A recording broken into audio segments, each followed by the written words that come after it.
do you think history favors that ideology?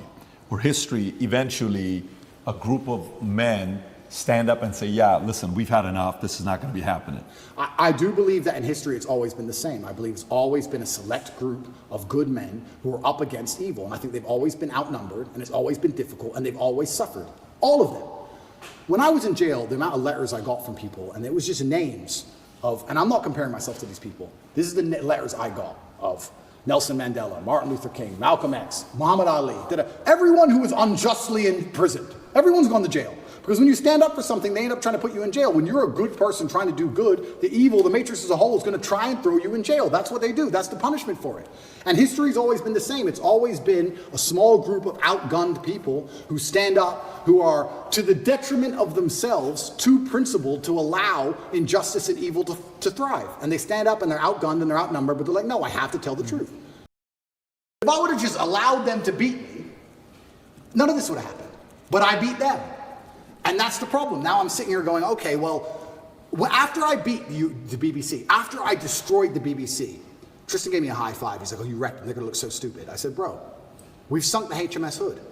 HMS Hood in World War II, HMS Hood was the British battleship. It was the flagship of the Royal Navy. And the Royal Navy was obviously renowned. It has been for hundreds of years. It was the best battleship. And it was up against German battlecruiser, the Bismarck. And the Hood should have outgunned the Bismarck. And it was the best German ship against the best British ship. By absolute fluke, the Bismarck, on its first volley or second volley, landed a shell perfectly through the top of the hood and blew up the ammo magazine. And like in the first shot, within minutes, destroyed the entire HMS Hood. Killed like, I think it was like 3,000 people, 2 survivors. You can find the video on YouTube, the hood blow into pieces. When Churchill found out the hood was sunk, he said, sink the Bismarck, don't care what it costs. He sent every ship, every plane, every sub diverted from every other mission. Doesn't care if we lose every plane we have, don't care if we lose the RAF. We cannot lose the hood without him losing the Bismarck. Sink the Bismarck. When the Bismarck sunk the hood, all of the crew were celebrating, except the captain. The captain updated his will. He updated his will and telegraphed home to his wife and said goodbye, because he knew. When I destroyed the BBC, my brother was celebrating, I knew. I said, Tristan, no. You don't beat the British Broadcasting Corporation and make fools of them like this without some new bullshit. We sunk the hood. And he's like, oh, we'll see. Oh, who's this? Evie? Evie. I fucking knew it. I'm winning too well. I'm scared by the incompetence of these clowns. But I don't know what else I'm supposed to do. Am I supposed to lose? I'm genuinely looking for guidance here. Am I supposed to roll over and fucking lose? When they're lying about me and slandering my name and trying to put me back in a fucking dungeon? Back with the cockroaches? All I could do is protest my innocence, but they're such idiots. I make them look so stupid, and then there's egos involved. You think Lucy Williamson hasn't been called into a meeting room with some BBC producer saying, you made a fool of us? Yes, she has. There's egos involved. Big businessmen with business interests have ego investment in hurting me now. And I keep winning. So I don't know. I'm in a very precarious scenario. Do I continue to win? Do I let them win a bit? Do I just roll over and shut up? What am I supposed to do? I didn't know I was recording until afterwards, and then I said, that was dishonest. I'm going to release the whole video. You told them before you released it? I told them. There is no contract or agreement with BBC? No. Nothing was signed, it was just simply an interview. Okay.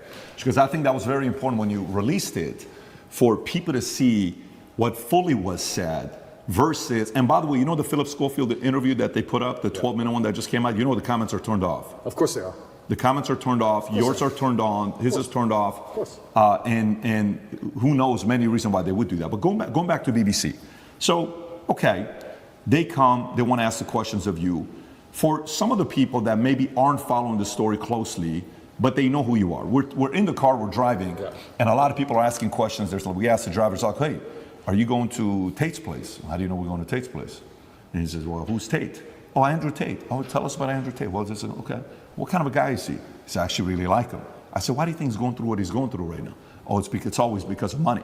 Okay, so we're at a different restaurant. So tell us, why are you going through this? Why is it going? Everybody's saying a similar thing about this, right? And I agree with you. You're completely right. And this goes back to, once again, we were saying about last names, family values. The number of times I was told I couldn't do something because of my last name, I think that was my whole childhood. My whole childhood is, well, you're a Tate. Dad, I got an A. Of course, you're a Tate. It wasn't even, it was just like, duh. Of course you got an A. But what else are you going to get, a B? What, are you a dummy? That's who I was my whole life. I had standards exacted on me. And I've even heard like psychologists, I have a big problem with psychologists. I don't like them as a whole. I'll tell you some of my scenarios. I've had conversations with psychologists. There's a couple good ones, but there's a lot of them who I don't like. And their ideas, oh, you raise children, don't put standards on, don't put pressure on them. How are they going to perform without pressure? Do you have pressure to perform in your business? Because I certainly do. I certainly do. Pressure makes diamonds. You think I didn't have pressure to perform when I sat down with the BBC? They tried to set me up. You think I didn't realize instantly? Okay, war. She's ready. You think there's no pressure? You think there's no pressure when they try and stab you to death? There's no pressure in life. You're going to raise a child and say, give him no pressure, give him no standards, so he can just be a kid. And what's he going to mold into? Absolutely and utterly not. Life is pressure, especially as a man. You need to have these exacting standards. That's how it is. My whole life was a pressure to perform to my last name. That's all it's ever been. I don't know how anyone's raised any other way. So yeah, it's crazy. It's a very difficult problem to fix. I agree with you. It's a very difficult problem to fix. But I think it starts with baseline things. In jail, it's amazing how when you lose all access to electronics, how thoughts are amplified. Most of us sitting here, you've never been without a phone or without a laptop or without a computer for 93 days. You'd be amazed how loud you can think. You'd be amazed how vivid your mind is. I learned that. If you had the nagging thought in your head, I loved her, she cheated on me before, maybe she cheated again, she hasn't written me in 3 days, and then plus jail. That's why they're all crying. That's why all the men in there were sobbing.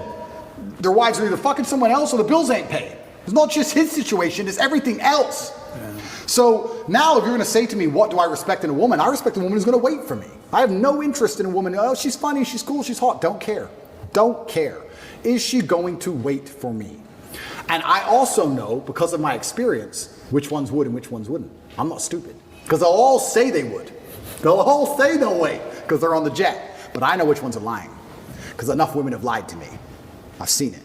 So you do need that experience, but once you have the experience, you start looking for completely other things. Quick story to almost validate your point about experience.